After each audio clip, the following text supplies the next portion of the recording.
नमस्कार दोस्तों, सर जी क्लासेस में आपका स्वागत है। तो हम लोग ज्योग्राफी देख रहे थे एसएससी जेईई और सीएचएसएल एग्जाम के लिए। तो देखिए, इससे पहले जितने भी लेक्चर्स हमने इसका बनाया हुआ है तो हमने उसका अलग से प्लेलिस्ट बना दिया है। तो आप लोग प्लेलिस्ट में सर्च करना, आपको सारे वीडियो ज्योग्राफी के मिल जाएंगे और आपको डिस्क्रिप्शन बॉक्स में भी उसका लिंक मिल जाएगा। तो आप लोग वहाँ से भी जाके इसको देख सकते हैं। और इसका देखिए पीडीएफ हम तैयार कर रहे हैं, क्योंकि देखिए ये ज्योग्राफी आपका बहुत ही वाइड एरिया है, इसमें बहुत सारे टॉपिक्स को इंक्लूड करना पड़ता है जो कि क्वेश्चन आपके पूछे भी जाते हैं। तो उनको अभी बनाने में थोड़ा टाइम लगेगा, तो आप लोग अभी थोड़ा सा पेशेंस रखना पीडीएफ के लिए। जैसे ही बन जाएगा हम आप सभी को प्रोवाइड कर देंगे। और बाकी के जो रिमेनिंग सब्जेक्ट हमने, जैसे कि इकोनॉमिक्स और बायोलॉजी का, ये हमने पूरी तरह से फिनिश कर दिया है। तो उनका पीडीएफ हमने ऑलरेडी दे दिया है, तो आप लोग डिस्क्रिप्शन बॉक्स में चेक करना, आपको लिंक मिल जाएगा, वहाँ से आप लोग उसको बाई कर सकते हैं। और चलिए हम लोग स्टार्ट करते हैं ज्योग्राफी का आज का लेक्चर। तो पिछले वीडियो में मैंने आपको प्लेन्स के बारे में बताया था कि जो भी इंडियन प्लेन्स है, तो उसमें मेजरली हम लोग 3 प्लेन्स के बारे में स्टडी हमने किया था। एक आपका था पंजाब प्लेन, और दूसरा था गंगा प्लेन, और तीसरा था ब्रह्मपुत्रा प्लेन। तो इनमें से आपने देखा था कि किस तरीके से जो है प्लेन्स का निर्माण होते हैं, और जो भी वेरियस टाइप के जो और भी प्लेन जो होते हैं, तो उसके बारे में हमने कैरेक्टरिस्टिक उसके बारे में हमने देखा था। और उसके बाद डेल्टा का किस तरीके से फॉर्मेशन आता है, तो वो हमने देखा था। तो आज जो है हम लोग कोस्टल प्लेन्स के बारे में देखेंगे, यानी कि वो प्लेन एरियाज जो कि तटीय क्षेत्र में है, यानी कि कोस्टल एरियाज में है। तो कोस्टल एरियाज की यदि हम बात करते हैं, तो जैसे इंडिया की हम बात करें, तो आप लोगों ने मैप में देखा होगा इंडिया का।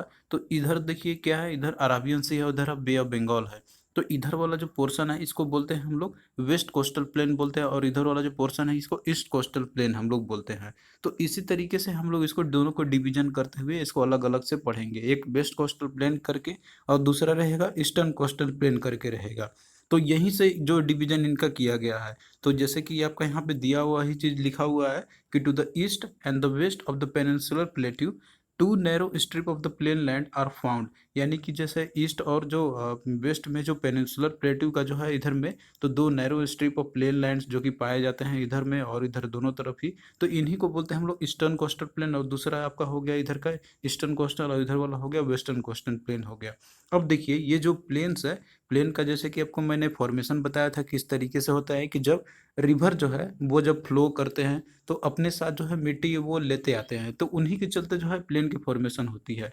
तो यही पे सेम चीज़ है कि जैसे जो प्लेन यहाँ पे जो फॉर्मेशन होता है आपका, तो ये सारे जो है तो ये इरोजनल और डिपोजिशनल एक्टिविटीज होते हैं सी वेव्स के चलते। लेकिन जो कोस्टल प्लेन बनते हैं आपके यहाँ पे, जैसे कि उधर आपने देखा था कि इधर जो प्लेन बन रहे थे आपके, जो कि गंगा प्लेन या ब्रह्मपुत्रा प्लेन, तो वो रिवर के चलते होते थे, जो कि वो जो है डिपोजिशनल एक्टिविटीज के चलते होती थी, रिवर्स के चलते। लेकिन जो कोस्टल प्लेन्स है, तो यहाँ पे जो भी प्लेन का निर्माण जो होता है यहाँ पे, तो ये होती है सी वेव्स के और साथ में जो भी पेनिनसुलर रिवर्स है, तो उनके द्वारा भी कुछ सेडिमेंट्स होते हैं जो कि लाए जाते हैं। तो इन दोनों के मिलने के चलते ही है जो प्लेन्स का निर्माण होती है कोस्टल प्लेन्स का।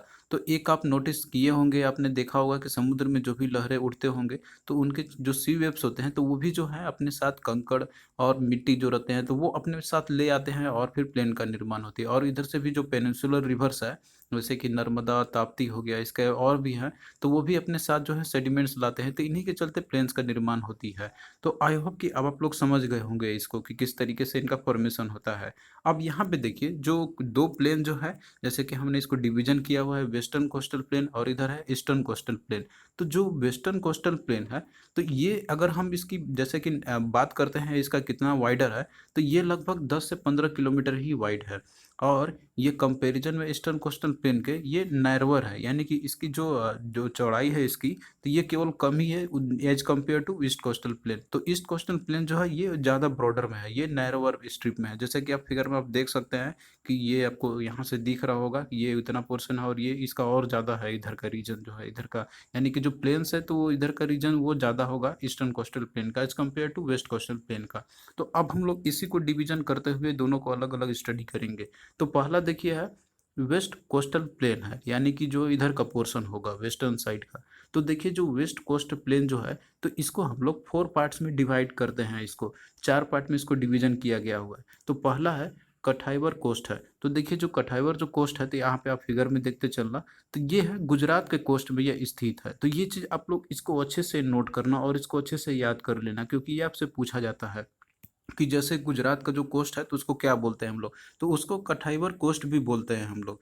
फिर अगला देखिए कौन कौन कोस्ट है। तो देखिए जो कौन कौन कोस्ट है, तो यहाँ पे आप फिगर में आप देख सकते हैं यहाँ से लेके ये पूरा यहाँ तक स्प्रेड है। यानी कि इसमें महाराष्ट्र और जो गोवा स्टेट है तो इन दोनों को ये कवर करता है। तो जो महाराष्ट्र और गोवा का जो भी जो यहाँ पे कोस्ट है यानी कि जो तटीय क्षेत्र है उसको बोलते हैं हम लोग कौन कौन कोस्ट बोलते हैं हम लोग। और फिर उसके बाद देखिए अगला है कैनरा कोस्ट है। तो देखिए जो कैनरा कोस्ट है तो ये जो कर्नाटक का जो रीजन है, कर्नाटका का जो कोस्ट है तो उसको बोलते हैं हम लोग कैनरा कोस्ट बोलते हैं हम लोग। तो ये आपसे क्वेश्चन में पूछा जाता है तो ये आप लोग इसको अच्छे से याद कर लेना। और अगला फिर देखिए है मलाबार कोस्ट है। तो जो मलाबार कोस्ट है तो ये केरल का, जैसे कि आप फिगर में आप देख रहे होंगे तो केरल का जो कोस्ट है उसको बोलते हैं हम लोग मलाबार कोस्ट बोलते हैं हम लोग। और यहीं पे जो मलाबार एक्सरसाइज है जो कि इंडिया यूएस और जापान के बीच में होती है, तो ये मलाबार कोस्ट के अराउंड ही ये हमेशा लगभग होते रहती है। हालांकि ये चेंजेस होते रहते पोजीशन, लेकिन ये जो नाम है मलाबार एक्सरसाइज है तो ये इसी रीजन में होती है तो इसलिए इसका नाम रखा गया था।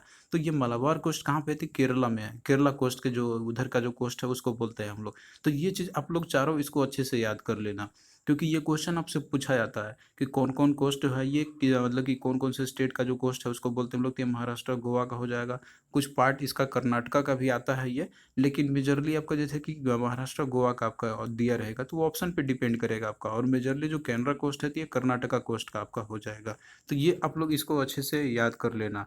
अब देखिए जो गुजरात का कोस्ट है, जैसे कि इधर वाला आप देख रहे होंगे, तो गुजरात का जो कोस्टल जो प्लेन्स है यहाँ पे, तो ये जो बिल्डअप हुआ है तो वो अलुवियल सॉइल के चलते बिल्डअप हुई है। अब यहाँ पे देखिए जो अलुवियल सॉइल है तो ये जो है बहुत सारे नदियाँ जैसे कि फ्लो होती है यहाँ पे, जैसे साबरमती, माही हो गया, नर्मदा और ताप्ती रिवर्स हो गया।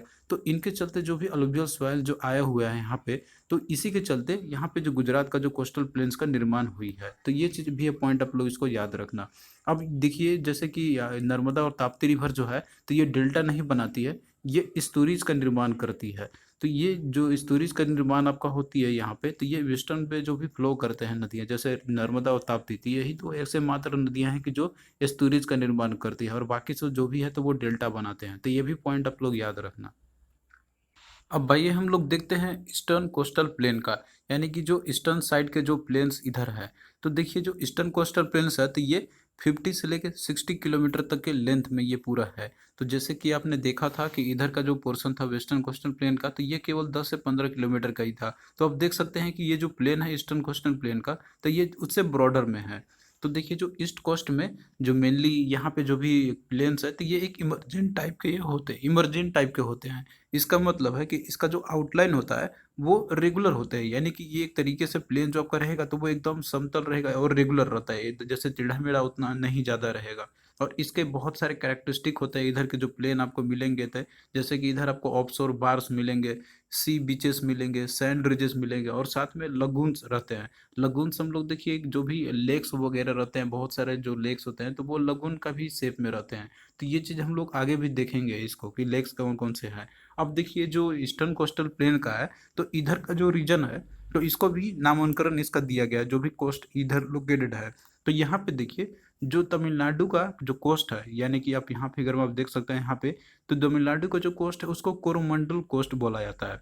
तो ये चीज़ भी आप लोग इसको याद रखना, कोरोमंडल कोस्ट जैसे कि आप फिगर में देख सकते हैं। तो मेजरली जो तमिलनाडु का जो रीजन है उसको बोलते हैं हम लोग कोरोमंडल कोस्ट बोलते हैं। फिर इसके बाद देखिए जो उड़ीसा और वेस्ट बंगाल का जो कोस्ट है इसको नॉर्दर्न सर्किल कोस्ट बोला जाता है। तो यहाँ पे आप देख सकते हैं जैसे कि यहाँ से लेके पूरा जो आपका है उड़ीसा और जो वेस्ट बंगाल है, तो इधर को इसको क्या बोलते हैं, इधर के कोस्ट को क्या बोलेंगे हम लोग, इसको नॉर्दर्न कोस्ट बोलते हैं हम लोग। तो ये चीज़ भी याद रखना। अब देखिए जो जितने भी रिवर्स होते हैं ईस्टर्न कोस्टल प्लेन के, तो ये सारे जो एक जो पाथ फॉलो करते हैं तो वो सारे जिगजैग पाथ फॉलो करते हैं, यानी कि इनका एक स्ट्रेट डायरेक्शन में ये फ्लो नहीं करते, ये कभी मुड़ावदार होकर ये रिवर जो है इधर के फ्लो करते रहते हैं।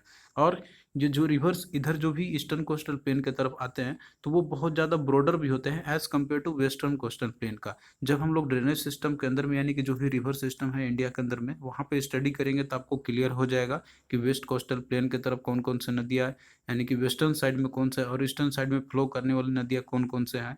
और उनका कहाँ से ओरिजिनेशन होता है, तो ये हम लोग नेक्स्ट चैप्टर में डिस्कस करेंगे। तो देखिए जो ईस्टर्न जो कोस्टल प्लेन्स है, तो इधर जो बहने वाले जो जो भी नदियाँ हैं तो वो ज़्यादा चौड़े होते हैं और ये सब जिग जैग पाथ में यानी कि फ्लो करते हैं।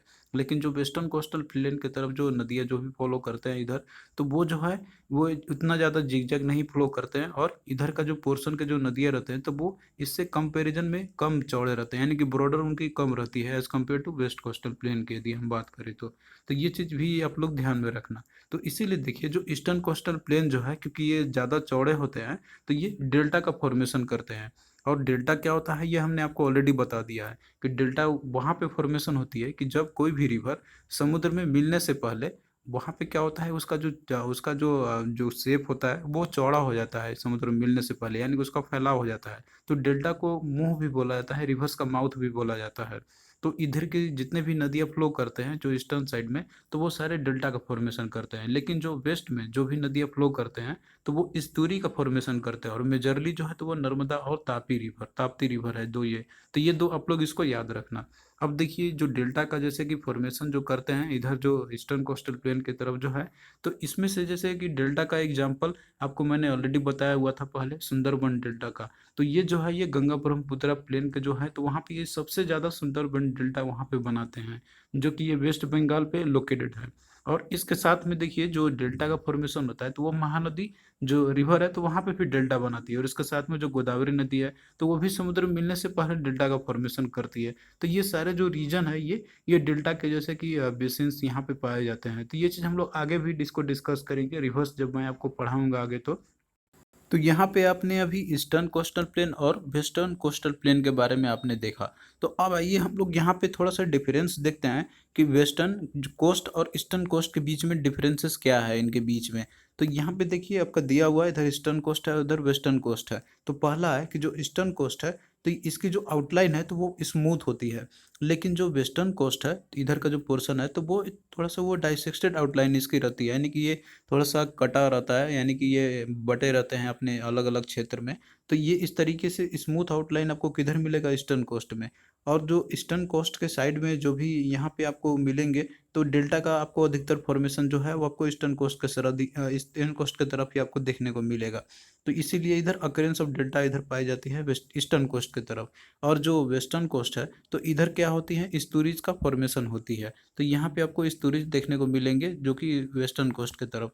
और अगला देखिए फिर कंपैरिजन है कि जो ईस्टर्न साइड में है या ईस्टर्न कोस्ट में वहाँ पे जो रेनफॉल है वो कम होती है। लेकिन जो वेस्टर्न कोस्ट है तो यहाँ पे रेनफॉल ज़्यादा होती है। तो मोर रेनफॉल जो कैटेगरी में आपका आ जाएगा वेस्टर्न कोस्ट। तो वेस्टर्न कोस्ट की तरफ मोर रेनफॉल होती है, और इसका देखिए रीजन्स भी है, क्योंकि जो भी मॉइस्चर लेडेन विंड जो होती है तो वो अब यहाँ पे सिंस क्या है, देखिए यहाँ पे जो सह्याद्री हिल्स है जो वेस्टर्न कोस्ट की तरफ है तो ये पूरे एक लंबा क्षेत्र में ये फैला हुआ है। तो इसके चलते यहाँ पे क्या है कि जो भी मानसून जो विंड्स होते हैं तो वो ऑब्स्ट्रक्ट कर देती है, और इसके चलते यहाँ पे बारिश ज़्यादा होती है। तो इसीलिए देखिए जो वेस्टर्न कोस्ट में इधर रेनफॉल ज़्यादा होती है as compare to eastern coast की यदि हम बात करते हैं तो। और वेस्टर्न और सिंस देखिए जो ईस्टर्न कोस्ट है तो ये ब्रॉडर भी है, जैसे कि इसकी लेंथ जो है वो 50 से 60 किलोमीटर के बीच में है ये। और बाकी जो वेस्टर्न कोस्ट है तो ये नैरोअर है, यानी कि कम है उससे। फिर अगला देखिए कि जो ईस्टर्न कोस्ट है तो इधर में आपको लॉन्गर रिवर आपको देखने को मिलेंगे, यानी कि जिनकी लेंथ लंबी है। और इधर जैसे कि बहुत सारे नदियाँ भी फ्लो करती है, जैसे कृष्णा, कावेरी, उसका गोदावरी नदी हो गया। तो ये सारे जो है तो ये एक लंबे लेंथ के नदी है जो कि फ्लो करते हैं। लेकिन जो वेस्टर्न कोस्ट की तरफ जो नदियाँ फ्लो करते हैं वेस्टर्न कोस्ट की तरफ, तो उनकी जो लेंथ होती है वो स्मॉल रहती है। तो देखिए यहाँ पे अब हम लोग लेक्स के बारे में देखते हैं, जो भी इम्पोर्टेंट लेक्स है जो कि सिचुएटेड है। तो देखिए जो मेजरली जैसे कि लेक्स जो पाए जाते हैं यहाँ पे तो वो ईस्टर्न कोस्टल में आपको अधिकतर देखने को मिलेंगे, और साथ में जो वेस्टर्न कोस्टल है तो इधर भी आपको मिलेंगे देखने को। तो इस तरीके से यहाँ पे देखिए जो कोस्टल प्लेन्स के अंदर में जो भी लेक्स पाए जाते हैं तो उनको एक तरीके से लगून या फिर उनको कयाल भी बोला जाता है। तो ये चीज़ हम लोग आगे भी फर्दर इसको अच्छे से डिटेल में देखेंगे। बट यहाँ पे आपका लिस्ट दिया हुआ है हमने, यहाँ पे देखिए पूरे इंडिया में जितने भी लेक सिचुएटेड है जहाँ जहाँ भी है तो वो हमने यहाँ पे लिस्ट दे दिया है। इसको हम आपको डिटेल में आगे जब हम आपको रिवर सिस्टम पढ़ेंगे तो वहाँ पे आपको और अच्छे से समझा देंगे। तो मलाबार कोस्ट में देखिए जो लेक्स होते हैं लगून्स होते हैं, और इसके साथ में जो बैक वाटर्स जो रहते हैं जिसको कि हम लोग कयाक भी उनको बोली जाती है। तो यहाँ पे जितने भी दिए हुए हैं आपके स्टेट में, जैसे जम्मू कश्मीर की यदि हम बात करते हैं तो यहाँ पे एक फेमस लेक है उलर लेक है, जैसे कि आप फिगर में आप देख सकते हैं। तो इसमें देखिए यहाँ पे उलर लेक है, और साथ में डल लेक भी है श्रीनगर में, यानी जम्मू एंड कश्मीर में है। फिर इसके बाद शेषनाग लेक है, और उसके बाद सिमूरी लेक है। तो ये 4 इंपॉर्टेंट लेक्स है जम्मू कश्मीर के, तो ये आप लोग याद रखना। इसके अलावा यदि हम राजस्थान की बात करते हैं तो राजस्थान में एक फेमस जो लेक है वो सांभर लेक है, जो कि एक साल्ट वाटर लेक है, और यहाँ से साल्ट का जैसे कि निर्माण भी होती है इस लेक से। फिर और भी लेक यहाँ पे जैसे पुष्कर लेक है। तो ये 2 लेक आप लोग राजस्थान का याद रखना। फिर महाराष्ट्र की बात करते हैं तो यहाँ पे 2 मेन इंपॉर्टेंट लेक है, एक लोनार लेक है और दूसरा है वैतरनिया लेक है। फिर अगला देखिए केरला की हम बात करते हैं तो केरला में देखिए इधर 3 फेमस लेक है, एक है आस्थामूड़ी लेक, दूसरा है कुत्तानाड लेक, और तीसरा है भीमबाड़र लेक है। तो जो भीमबाड़र लेक है तो ये भी इम्पोर्टेंट है, तो ये आप लोग इसको याद रखना। भीमबाड़र लेक जो है ये लॉन्गेस्ट लेक है, ये इंडिया का है। फिर अगला देखिए आंध्र प्रदेश है, तो आंध्र प्रदेश पे हम बात करते हैं तो यहाँ पे 2 फेमस लेक है, एक कोलोरू लेक है और दूसरा है पुलिकेट लेक है। फिर देखिए तमिलनाडु है, तो तमिलनाडु में भी 2 लेक इसमें फेमस है, एक है कोडी कैनाल लेक है और दूसरा है ऊटी लेक है। फिर मणिपुर की बात करते हैं तो यहाँ पे एक इम्पोर्टेंट लेक है जो कि लोकटक लेक के नाम से इसको बोला जाता है, और एक ओनली एक फ्लोटिंग नेशनल पार्क भी जो कि इसी में लोकेटेड है। फिर उड़ीसा में देखिए यहाँ पे भी एक फेमस लेक है चिल्का लेक, जैसे कि आप फिगर में आप यहाँ पे देख सकते हैं। तो ये भी एक जो है एक तरीके से एक, ये भी एक सैलिन वाटर लेक है एक तरीके से। और चिल्का लेक जो है तो ये बहुत ही लेंथ के कंपैरिजन बात करते हैं तो ये बड़ा भी है। तो चिल्का लेक जो उड़ीसा में है तो ये लार्जेस्ट सैलिन वाटर लेक है इंडिया का। और फिर अगला एक और लेक आपका है विक्टोरिया सागर लेक है। तो ये जितने भी लेक्स आपके दिए गए हैं तो ये आप लोग याद रखना। और यहाँ पे जो कैरेक्टरिस्टिक दिया हुआ है जो भी लेक्स है यहाँ पे, जैसे वुलर लेक है तो ये इंडिया का एकमात्र जो है फ्रेश वाटर लेक है, जो कि बिगेस्ट फ्रेश वाटर लेक है। और ये पूरे इंडिया का ही नहीं, ये पूरे एशिया में भी है ये पूरा, तो ये भी पॉइंट आप लोग इसको याद रखना। फिर अगला देखिए चिल्का लेक है, तो चिल्का लेक ये उड़ीसा में है, और ये लार्जेस्ट सैलिन वाटर लेक है इंडिया का। और भीमबाड़ा लेक जैसे कि मैंने आपको बताया था ये केरल में है, और ये इंडिया का लॉन्गेस्ट लेक है। फिर जो चौलामू लेक है तो ये सिक्किम में है, और ये इंडिया का हाईएस्ट लेक है, यानी कि ये हाईएस्ट पॉइंट एलिवेशन जो है समुद्र लेवल से वो उसका उतना ऊंचा पे ज़्यादा है, इसलिए इसको ये बोलते हैं हम लोग हाईएस्ट लेक है इंडिया का। तो ये सारा जो इंपॉर्टेंट फैक्ट्स है आप लोग याद रखना। तो कैसा लगा आपको ये लेक्चर, आप लोग कमेंट करके ज़रूर बताना दोस्तों।